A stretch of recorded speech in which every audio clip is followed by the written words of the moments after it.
My husband and his friends thought they could break me by abandoning me in a French village after a vicious fight, laughing, "Let's see how she crawls back." I didn't crawl. I vanished. A month later, he found me thriving in Spain, and I made sure he knew he'd lost me forever. My husband and his friends thought it'd be funny to leave me stranded in a small town in France after a fight. "Let's see how she gets back," they laughed, driving off. "You think this is a game, Nathan?" I shouted after the car, my voice cracking with fury. "You'll regret this." I didn't return. A month later, he tracked me down in Spain. I was already starting over. "Let's see how she gets back," Nathan laughed, his voice cutting through the evening air as he slammed the car door. "You're pathetic, Sophie," he yelled, his words slurring. "Always trying to control me." The taillights of our rental car grew smaller and smaller, disappearing around the bend of the narrow French street, leaving nothing but dust and the echo of my husband's friends' laughter. I stood, frozen, my mouth still open in mid-sentence. The argument we'd been having outside the small cafe, suddenly rendered meaningless by his unthinkable action. "He's coming back," I whispered to myself, drawing curious stares from locals enjoying their evening meals at sidewalk tables. "This is just to scare me. You're not that cruel, are you, Nathan?" I muttered, my hands trembling. "You wouldn't do this to me." But the knot in my stomach tightened as minutes stretched into an hour, the sky darkening over the unfamiliar town, whose name I couldn't even pronounce correctly. Before we begin, I want to take a moment to thank each of you for being part of this journey. If you're drawn to stories of women who find strength in unexpected places after betrayal, consider subscribing. It's completely free and helps support more stories of resilience and rebirth. Now, let's witness how one abandoned woman turned an act of cruelty into the beginning of her freedom. When I begged Nathan not to drink so much at lunch, I never imagined it would escalate this far. His friends, college buddies celebrating their annual guys' reunion that I'd been reluctantly invited to join, had egged him on. When I suggested we head back to our hotel, "She's always controlling you, man," Luke had said, ordering another round. "Control?" I snapped, glaring at Luke. "Someone has to keep him from making a fool of himself." When I stood up to leave, Nathan had followed me outside, his words slurred but his anger precise. The fight turned ugly fast, with years of resentments bubbling to the surface on both sides. "You're suffocating me, Sophie," Nathan roared. "I'm done with your nagging, and I'm done with your childish tantrums," I shot back, my voice shaking. "Grow up, Nathan. Your purse has your passport, right?" He'd sneered before climbing into the driver's seat. "Then you'll figure it out. You're so smart, always telling me what to do." Night fell completely as reality sank in. The charming French town that had seemed so picturesque by day now felt threatening. I counted my cash, €90, 0 cents, $50, 0 cents. Not enough for a flight home, barely enough for a night's lodging. My credit cards were in Nathan's wallet. He'd offered to carry them earlier when my small purse had been too full. I found the cheapest pension I could, a dingy room above a bakery with a narrow bed and a sink in the corner. The elderly woman who showed me to the room spoke no English but seemed to understand my situation, patting my arm sympathetically. "He blocked me," I whispered to myself in disbelief, staring at my phone. "You blocked me, Nathan," I said, my voice breaking as I dialed again. "After 10 years, this is what you do?" 30 calls to Nathan, all sent straight to voicemail. Text messages delivered but unanswered. I tried Luke, then Evan, then every one of Nathan's friends who'd been in that car. All blocked. "You cowards," I muttered, tears stinging my eyes. "You all planned this, didn't you?"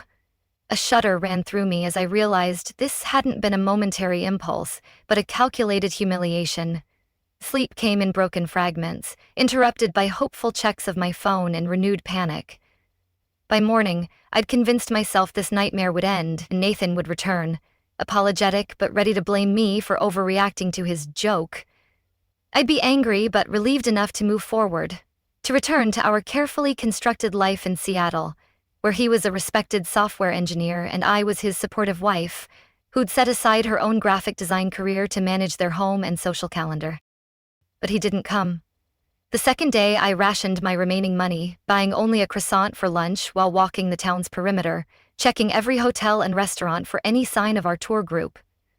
"They left me," I whispered, my heart sinking as I checked another empty cafe.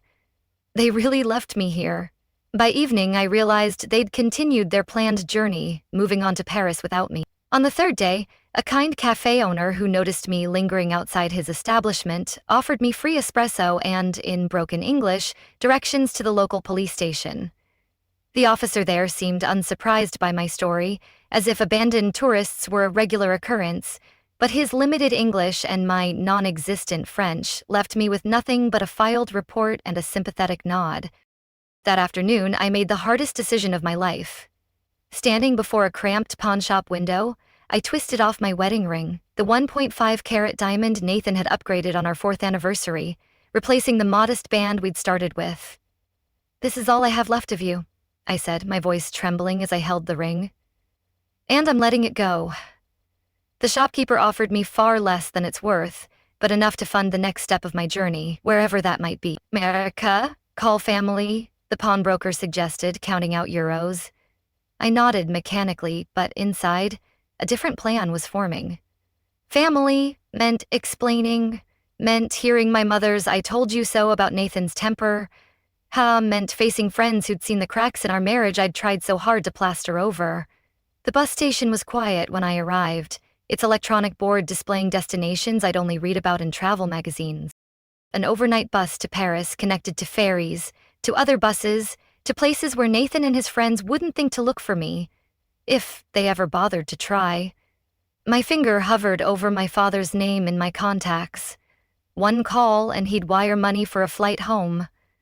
One call and I'd return to the life I'd built, where I'd slowly made myself smaller to accommodate Nathan's expanding ego and demands. A memory surfaced.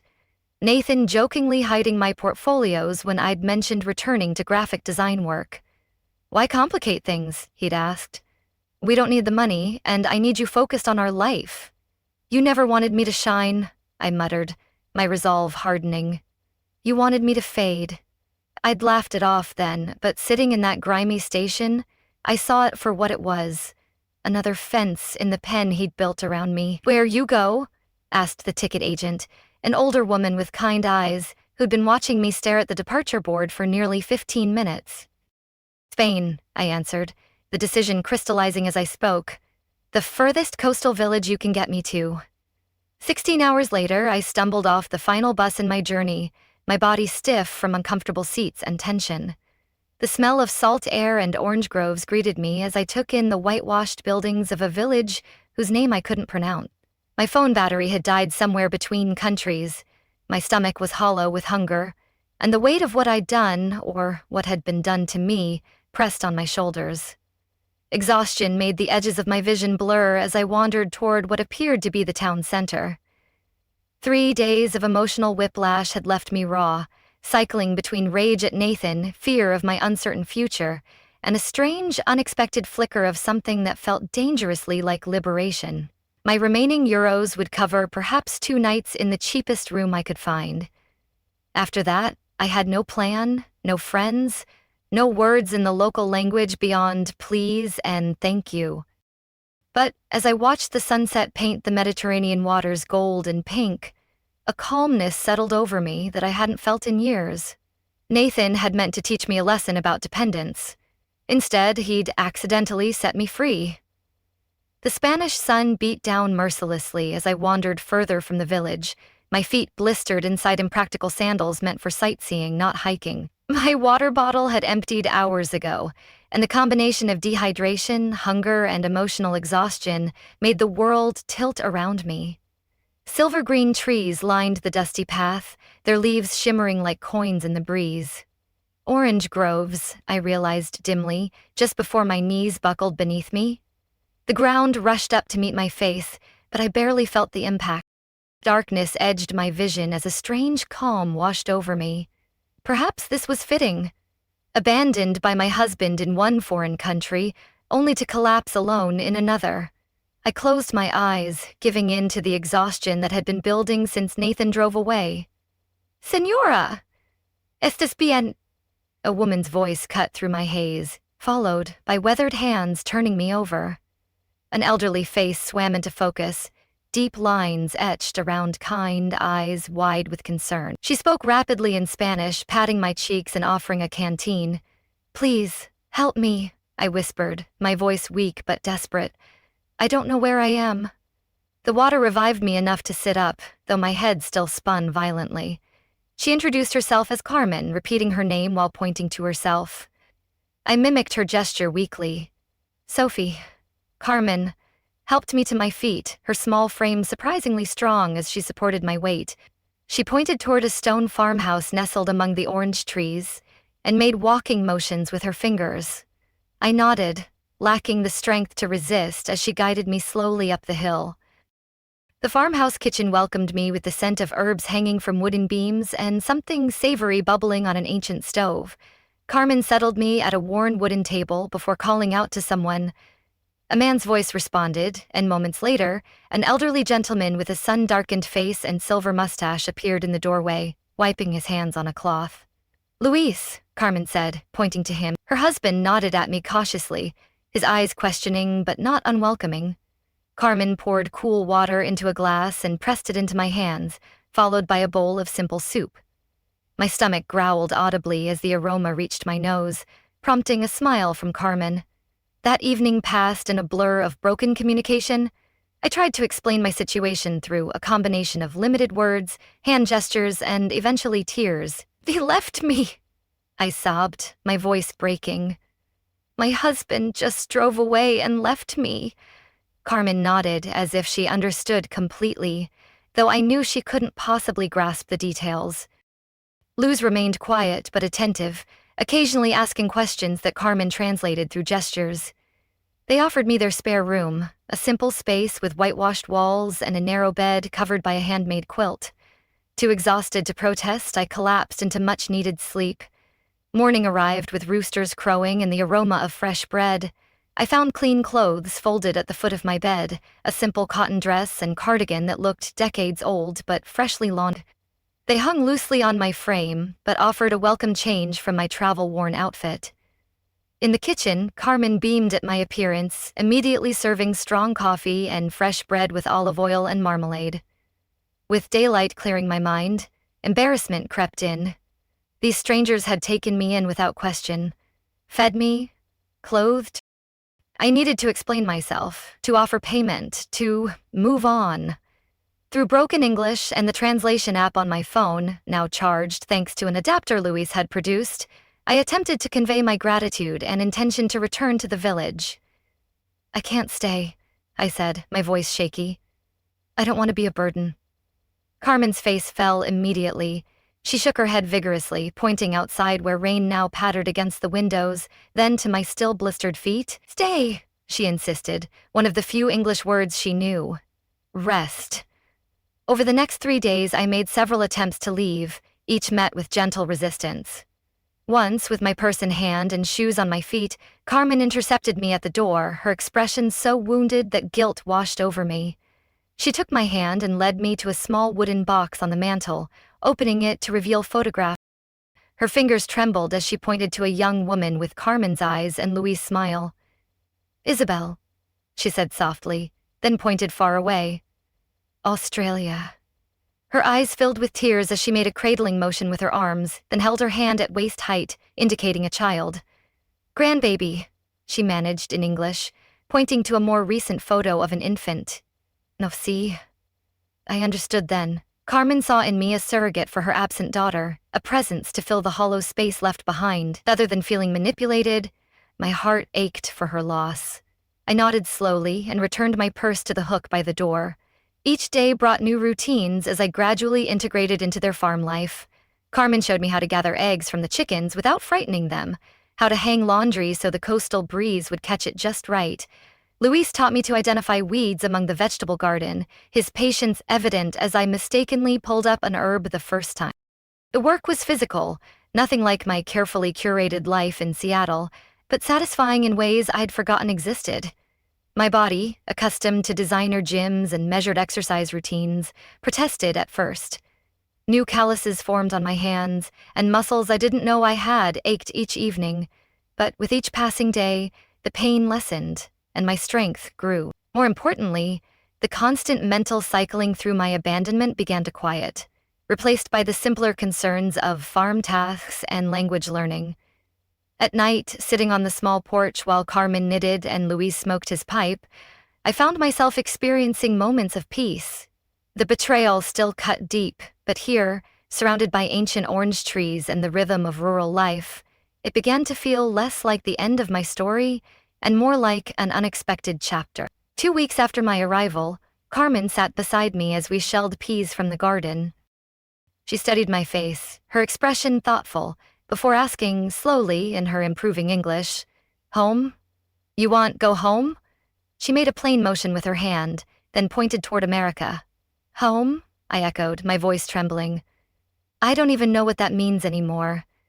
The question hit me with unexpected force. Home, the word conjured our sleek Seattle condo with its designer furniture and carefully coordinated decor.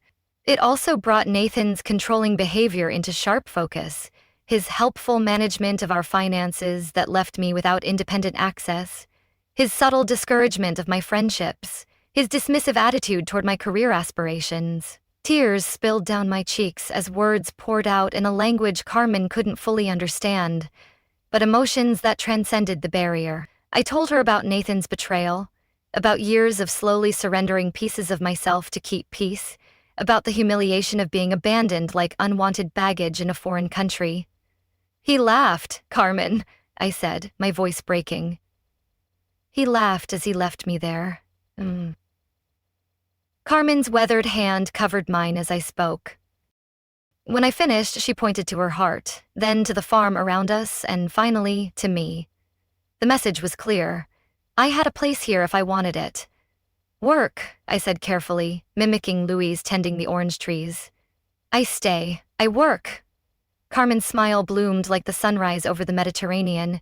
She nodded, squeezing my hand before returning to the peas, as if we'd just agreed to something as simple as tomorrow's menu, rather than a complete redirection of my life. My decision to stay marked the beginning of my education in orange farming. The very next morning, Carmen shook me awake while stars still dotted the sky, handing me work clothes and sturdy boots that had belonged to Isabel. Half asleep, I followed her and Louise to the grove, where the first hint of dawn barely illuminated the ancient trees. "Naranjas," Carmen said, pointing to the fruit-laden branches. She demonstrated the proper technique, gently twisting the oranges to release them onto nets spread below. My first attempt sent twigs and leaves showering down, along with precious few oranges, earning me a patient correction from Luis. By mid-morning, the sun blazing overhead, my city's soft hands had developed their first blisters. "Seattle lady hands," Carmen teased, gently examining my palms at lunch break. She disappeared into the house, returning with a homemade salve that smelled of lavender and beeswax. The cooling relief was immediate as she spread it across my raw skin. "Tomorrow better," she promised, and surprisingly, she was right. Each day brought improvement, my technique refined, my strength building, my hands toughening. Within weeks, I could work alongside them for hours without complaint, taking pride in the growing piles of harvested fruit. The sorting process proved even more demanding than the harvest. Seated at a long table under the shade of a pergola, we meticulously separated the oranges by quality, the perfect ones destined for the premium market, slightly blemished for local sales, damaged ones for marmalade. Carmen watched me with hawk eyes at first, correcting my mistakes with less nudges. Gradually, her corrections became less frequent as my eye developed for the subtle distinctions. "You learn fast," Luis commented one evening, his broken English improving alongside my rudimentary Spanish. It was the highest compliment he'd paid me, and warmth spread through my chest at his approval. My education extended beyond the groves into Carmen's kitchen, a place that initially intimidated me with its lack of modern conveniences. In Seattle, I'd considered myself a decent cook, capable of following recipes from gourmet magazines for dinner parties that impressed Nathan's colleagues. But Carmen's cooking involved no measuring cups or precise temperatures, just generations of knowledge passed through hands and observation. "Watch," she'd say, kneading dough for bread with practiced motions. I'd mimic her movements, failing spectacularly at first. My initial loaves emerged from the outdoor stone oven misshapen and either underbaked or burnt beyond recognition. "Practice," Carmen encouraged, breaking apart even my worst attempts to taste them. "All learning is waste." Her acceptance of imperfection struck me as revolutionary. In my previous life, mistakes had been something to hide, not stepping stones to mastery. The simplicity of their meals revealed how processed my American diet had been. Here, everything came from their land or neighboring farms, vegetables still warm from the sun, eggs collected that morning, cheese from the goats down the road. The flavors were vibrant and clean, needing little enhancement beyond olive oil, lemon, and herbs from Carmen's garden. My body changed on this diet and work regimen. The designer clothes I'd arrived in grew loose as unnecessary weight melted away, replaced by lean muscle. My complexion, once maintained through expensive creams, glowed from simple olive oil soap and honest sweat. When I caught sight of myself in the small mirror above the bathroom sink, a stranger looked back, tanned, stronger, somehow more substantial despite weighing less. As my Spanish copazicary expanded, Carmen and I found more ways to communicate beyond labor and food. During evening breaks, she brought out her photo albums, pointing to black and white images of her youth in the village. I was startled to discover she'd once been a schoolteacher, before returning to her family's orange business after marriage. "You?" she asked, mimicking typing on a keyboard. I took out my phone, showing her photos of my graphic design projects from before marriage. The career Nathan had dismissed as a hobby. "This is who I was," I said, my voice soft. Before he made me feel like it didn't matter. Carmen studied them with genuine interest, pointing to elements she liked and making appreciative sounds. "Beautiful thinking," she said, tapping her temple. Her validation of my creative work brought tears to my eyes. Such simple acknowledgement, yet something Nathan had gradually withdrawn as our marriage progressed. One rainy afternoon, Carmen taught me to knit, her patience endless as I dropped stitches and created uneven rows. My first completed project was a simple scarf, lumpy and imperfect but entirely made by my hands. I wrapped it around my neck with more pride than I'd felt wearing the designer cashmere Nathan had given me for Christmas. "It's mine," I said, smiling at Carmen. I made something real. Other handmade possessions followed. A clay mug formed under Louis' guidance, a woven basket I learned to make from a neighbor. Each item represented hours of learning and connection, carrying stories that no purchased luxury ever could. My collection grew as my attachment to material perfection diminished. After 3 months of working without compensation beyond room and board, Carmen approached me one morning with Luis at her side. They led me to the small building where they processed and bottled their orange products, showing me the modest inventory they produced from our harvest. "Market day," Carmen announced, pointing to the calendar. "You come." The village market bustled with activity, farmers and artisans displaying their goods while locals and the occasional tourist browsed. Among the stalls, Carmen and Luis set up their simple table, arranging baskets of fresh oranges alongside marmalade and jars of preserved citrus. To my surprise, they positioned me at the front of the table, encouraging me to speak with customers. My broken Spanish and their limited English created moments of confusion and laughter, but sales steadily accumulated throughout the day. As the market closed, Carmen handed me an envelope containing euros. "Your part," she said simply. "Fair work, fair pay." "This is mine?" I asked, my voice trembling with pride. "I earned this." I stared at the modest sum, perhaps enough for a single meal at the restaurants Nathan and I had frequented, yet this money represented something I hadn't possessed in years. Independence, earned through my own labor, no strings attached. No subtle expectations of gratitude or compliance, just fair compensation for honest work.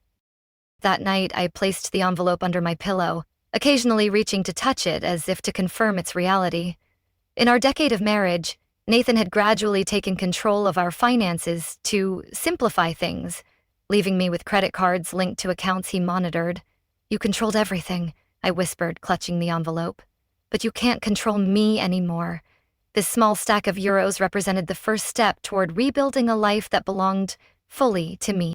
As I drifted toward sleep, I realized I hadn't thought about Nathan at all during market day, my mind too occupied with Spanish phrases for transactions and pride in our products. The space he'd occupied in my thoughts had shrunk, replaced by orange groves, kitchen lessons, and the growing certainty that I was capable of far more than he had ever allowed me to believe. The following week, Carmen and Luis invited me to join them for dinner at the taverna in the village square, a first since my arrival. Dressed in a borrowed blouse from Carmen, I felt a nervous flutter as we entered the bustling establishment. The owner, Mateo, greeted the couple with enthusiastic embraces before turning curious eyes to me. "Are American," Carmen said proudly, in Spanish, a phrase I'd learned to recognize. Mateo smiled warmly, ushering us to what was clearly their regular table.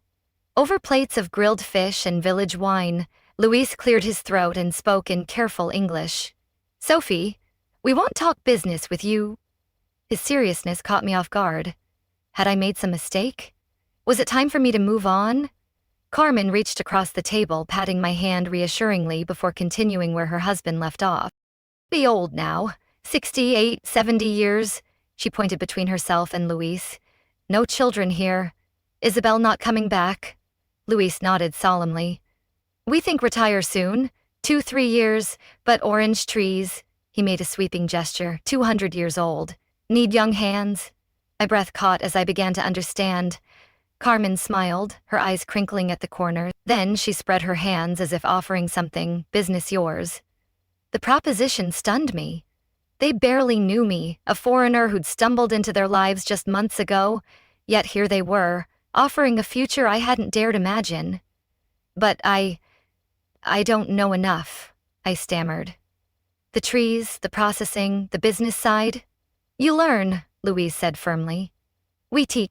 That night marked the beginning of my true apprenticeship. No longer just an extra pair of hands, I became heir to generations of knowledge.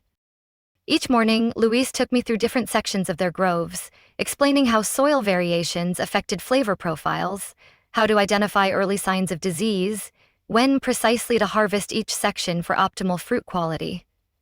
Carmen focused on teaching me the business records, a combination of handwritten ledgers and basic computer spreadsheets their grandson had set up during a holiday visit years ago. Her method of tracking expenses and income was functional, but outdated.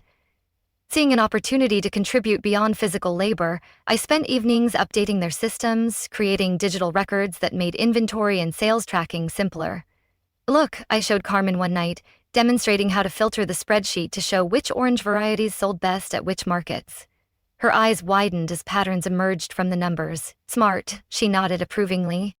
"Seattle lady brain, good for business." With their blessing, I began implementing small marketing improvements. Our hand-labeled jars received updated tags with information about flavor profiles and food pairings, knowledge I'd gleaned from countless cooking lessons with Carmen. I created a simple brochure about their traditional methods, answering questions tourists frequently asked at our market stand. My improving Spanish helped forge connections beyond Carmen and Louise's immediate circle. The pharmacist who provided Carmen's blood pressure medication began stopping by our market stall for conversations that extended beyond transactions. The baker's wife invited me to join her weekly coffee gathering with other village women, an intimidating but invaluable immersion in local language and customs. Mateo from the Tavernet became an unexpected ally when he began featuring our premium marmalade as a table offering, placing small cards with our new labels prominently on each table.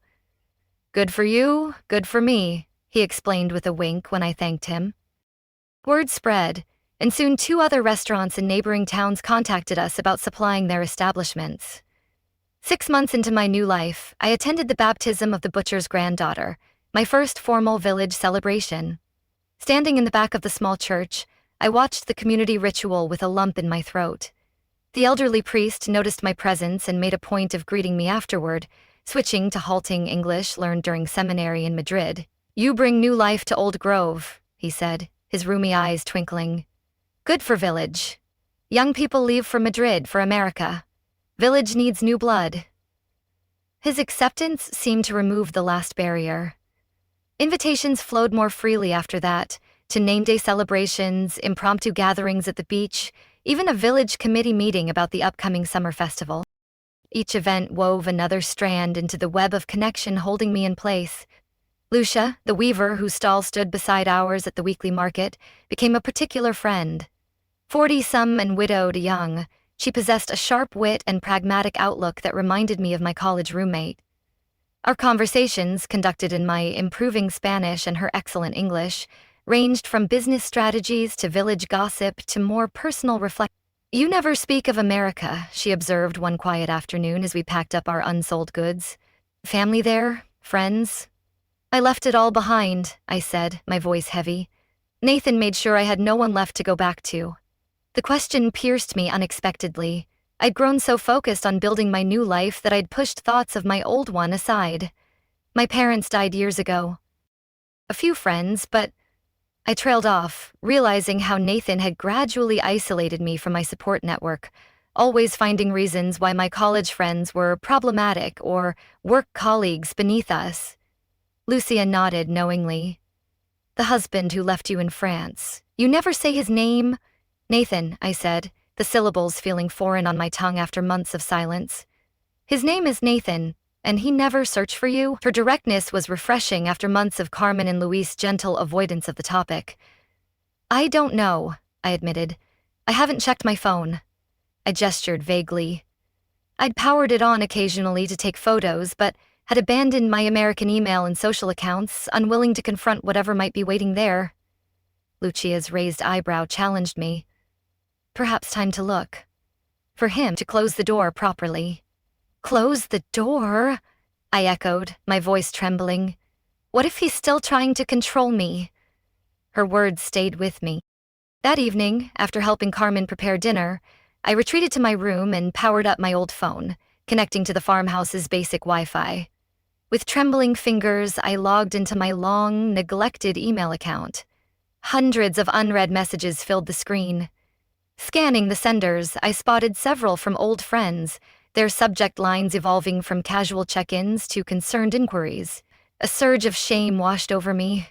I'd disappeared from their lives without explanation, just as thoroughly as I'd vanished from Nathan's.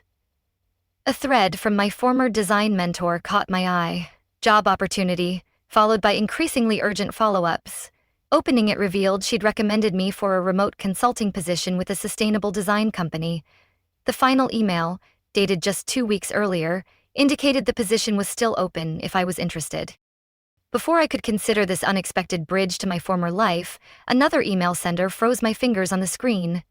Nathan Carter, with the subject line, I know where you are. The timestamp showed it had arrived just hours earlier.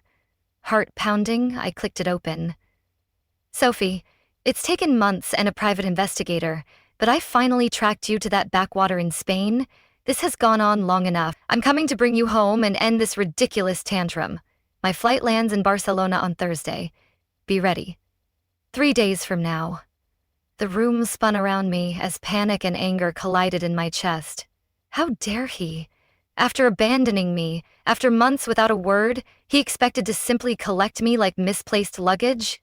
You don't own me anymore, Nathan, I whispered, my voice shaking with defiance. You never will. I stumbled downstairs, the phone clutched in my hand. Carmen looked up from the account ledger spread across the kitchen table, her smile fading as she registered my expression. Bad news from America? She asked gently. Nathan, I managed. He's coming here, Thursday. Carmen's eyes narrowed slightly. She reached beneath the ledger and pulled out an envelope, sliding it across the table toward me. Good timing, then, was waiting for right moment. Inside, I found legal papers bearing my name alongside Carmen and Luis, written in Spanish with English translations. A partnership agreement. Partnership, Carmen explained. 1/3 business. Years now, not future. Now. Tears blurred my vision as I stared at the document. Not just employment or apprenticeship, but legitimate partnership. Not just a place to stay, but a foundation to build upon. Not charity, but earned recognition. You choose what happens Thursday, Carmen said firmly, tapping the papers. You have home here, business here, friends here. She pointed to the phone in my hand. That man, he no longer decides. He thinks he can drag me back, I said, my voice trembling. But I'm not the woman he left behind. The truth of her words settled over me like a mantle of certainty. For the first time since being abandoned in that French town, I felt not just surviving, but anchored. Nathan was coming, but he would find a very different woman than the one he'd left behind. The following days passed in a blur of preparation.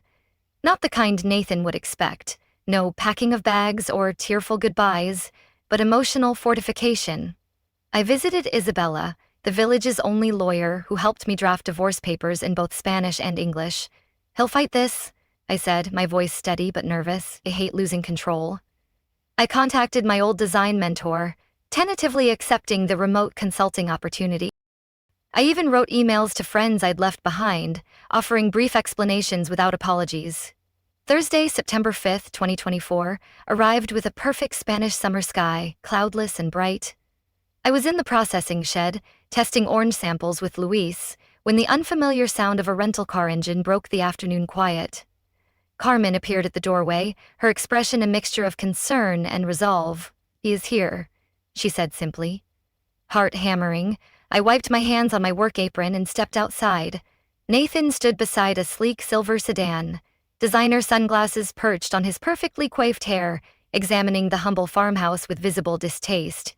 He wore the casual but expensive travel outfit I recognized from countless business trips, tailored chinos and a button-down that probably cost more than a week's profit from our orange products. He didn't notice me at first, giving me precious seconds to steady myself. This man, who had once been the center of my universe, now looked somehow smaller, less substantial against the backdrop of ancient orange trees and weathered stone buildings that had become my home. "Nathan," I called, my voice calmer than expected. He turned, and the shock that registered on his face was almost comical. His eyes traveled from my work boots to my sun-browned arms, lingering on my unstyled hair pulled back in a simple ponytail. "My God, Sophie, what happened to you?"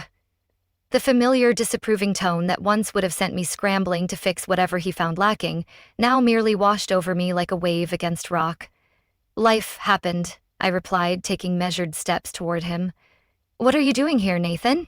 He removed his sunglasses, his practiced charm sliding into place as he extended his arms. "I've come to take you home, of course." "This has gone on long enough, don't you think? Whatever point you were trying to make?" "This isn't about making a point," I interrupted, stopping well outside his reach. "This is about making a life." His smile faltered. Behind me, I heard the quiet shuffling of Carmen and Luis emerging from the house. Though they couldn't understand our words, they positioned themselves within view, silent guardians ready to intervene if needed. Nathan noticed them, his expression hardening. "Are these the people you've been staying with? Have they been holding you here? Because if so..." "They've been teaching me," I cut in. "About orange farming, about community, about kindness without continues." I gestured toward the groves surrounding us. "I'm part owner now. I have a business here." "A business, Sophie? Be serious. You're a designer, not a farmer. This is some eat, pray, love phase." "After our fight, I admit I shouldn't have left you in France. It was a stupid, drunken mistake. I've apologized. Now it's time to come home." "You've apologized?" I echoed. "When? In what universe does tracking me down and demanding I return count as an apology?" "You're blowing this out of proportion," Nathan snapped, his charm fading. "It was a joke, Sophie." "A joke," I said, my voice rising with anger. "You left me with nothing, Nathan. You laughed as you drove away." His jaw tightened, the charm evaporating. "Fine. I'm sorry I left you in France. It was immature and wrong." "Is that what you want to hear? Can we move past this now? Why did you even look for me, Nathan? It's been months." "Why now?" He shifted uncomfortably, glancing at the elderly couple watching us intently. "Can we discuss this privately? In the car, perhaps? They don't speak English, and I have nothing to hide from them. Why now?" His shoulders slumped slightly. "Your parents have been calling, friends asking questions at events, clients wondering why you're not at the house when they visit. It looks bad for your image," I finished for him. "It damages your reputation." "Our reputation," he corrected sharply. "Our life together, the one we built over 10 years of marriage." "The one you built," I countered. "The one where I gradually became nothing more than an accessory to your success. Tell me, Nathan, did you even notice how unhappy I was before France? Did you care?" "Unhappy?" Nathan scoffed, his voice dripping with disdain. "You had everything, Sophie. What more did you need?" "Myself," I said, my voice steady. "You took that from me, piece by piece." His expression darkened. "We had a good life, Sophie. A beautiful home, financial security, respect in the community. What more could you possibly want? Purpose? Connection. JC over my own choices." I gestured to the small stone house behind me. I found all three here, in a place you dismiss as primitive and backward. This isn't you, he insisted, desperation edging into his voice. The Sophie I know wouldn't choose manual labor and poverty over comfort and position. I smiled, recognizing the fundamental truth in his statement. You're right. The Sophie you knew wouldn't have, but that woman died in France when her husband abandoned her as a joke. The woman standing before you made different choices. Carmen approached then, pressing something into my hand. The partnership agreement we'd signed. Though she couldn't follow our words, she'd sensed the moment had come. I unfolded the document and held it toward Nathan. I have legal ties here now. A business partnership, responsibilities to people who value me for my contributions, not my appearance or social connections. His face flushed with anger. This is ridiculous. Whatever game you're playing. It's not a game, I said, reaching into my pocket for the envelope Isabella had prepared. These are divorce papers, Nathan. Already filed, with provisions for division of assets. He stared at the envelope as if it might burn him. You can't be serious. You'd throw away everything for this? He gestured dismissively at the modest farm. I'm not throwing away anything. I'm choosing something better. Something real. I stepped forward, placing the envelope in his rigid hand. You left me, Nathan. You drove away laughing. You just never expected I'd find my way without you. You're making a mistake, Nathan shouted, his voice cracking with desperation. You'll come crawling back when this falls apart. Crawl? I said, my voice cold. His fingers closed reflexively around the papers, his expression cycling through shock, anger, and finally, wounded pride. You'll regret this, he said, but the threat sounded hollow, even to his own ears. When the novelty wears off, and you're still hauling oranges in the hot sun at 60, you'll remember what you gave up. Maybe, I conceded, but I'd rather risk regret from choices I made than live with the certainty of regret from choices made for me. Louis stepped forward then, placing a weathered hand on my shoulder. Though he couldn't understand our exchange, he recognized the conclusion in our body language. He said something in Spanish to Nathan, his tone firm but not unkind. What did he say? Nathan asked, his voice smaller now. He said the road back to Barcelona is dangerous after dark. You should leave now to reach the city before nightfall. Nathan looked between us, finally registering that this wasn't a negotiation or a rescue, but a goodbye. Without another word, he returned to his rental car, the divorce papers clutched in his hand. As the vehicle disappeared down the dirt road, Carmen slipped her hand into mine. He's gone, I said, my voice steady but soft. And I'm still here. Together, the three of us turned toward the house, my house now too. The evening's work awaited, orange samples to catalog, dinner to prepare, tomorrow's market inventory to check. My husband had once abandoned me in a foreign country, assuming I'd be helpless without him, assuming I'd come crawling back once I'd learned my lesson. Instead, I'd found fertile ground to plant new roots, stronger and deeper than he could have imagined. Sometimes, the cruelest actions yield the greatest gifts. Trying to break me, Nathan had accidentally set me free.